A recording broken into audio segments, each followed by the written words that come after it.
For our Indigenous peoples, recognizing the land we all stand on is a centuries-old tradition. But for many non-Indigenous Canadians, it's a fairly new practice. But with the help of a new app, you can ensure that you get your land acknowledgement correct and learn the true history of the territory that you're standing on.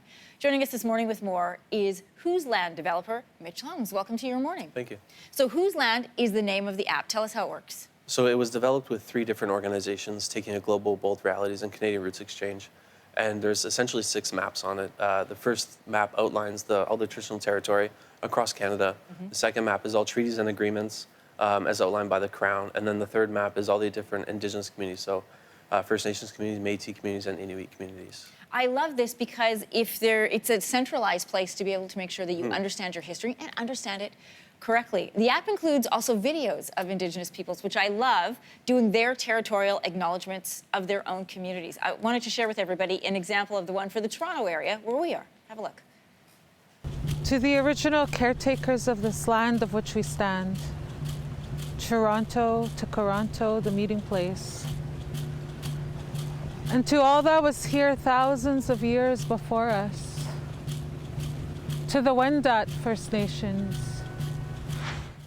Mitch, one of the things that I think is so fascinating is that not only does it give you a chance to hear the correct pronunciation so that you're getting the names correct, but also that you can see just how big some of these territories are. I mean, we say First Nations, and you really get a chance to see, where they were first. Right, yeah, it's so important to show how much territory Indigenous nations covered because a lot of people won't take the time to read, but having a visual aid there, it's so easy to understand that, we span the entire country and the entire continent. How did you gather the information? Well, we started in June 2017, and we scoured the internet for old maps, old documents, and existing databases that people were already working on. So we were able to call First Nations communities, talk to friendship centers, call city halls, talk to people about how they're doing their land acknowledgements, and just compile all this data into a list and then fact check everything. As more people across Canada log on and start to use or purchase this app, how is it evolving? How's it changing? Well, there's a feedback section on the bottom, and we are getting emails every day from Indigenous people and non-Indigenous people about questions that they have, or even comments saying, this is not our traditional territory.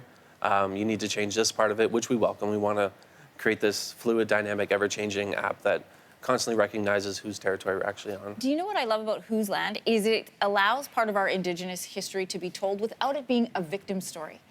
It shows where everybody was when we arrived. Yeah, it gives a good representation of how vast Indigenous nations were, because a lot of people think, there wasn't that many people here pre-contact, when there was tens of millions of people that inhabited this continent and were in these massive societies, and nowadays you don't really see that.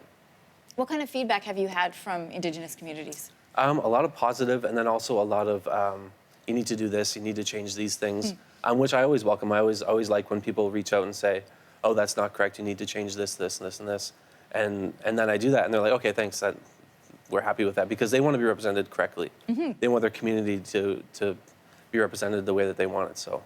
Of course, and the practice of doing land acknowledgements is relatively new, sort of in the last few years, but if you've been to any public ceremony, a school ceremony, for example, you will notice that it is being done. It's a fascinating way, both for students and for families in general, to be able to look in and learn more about our Canadian history. It's a really great project. What are you most proud of?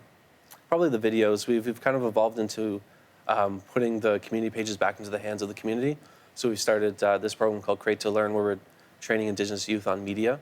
And then they're going back to their communities and creating videos that we host on the site. I love that. It really is a centralized history portal. All right, Mitch Holmes, thank you so much. The name of the app, by the way, is Whose Land, sorry. If you'd like to learn more about the app, you'll find that on our website, yourmorning.ca. Thanks for watching. If you like this, be sure to subscribe here. And you can check out more Your Morning videos right here.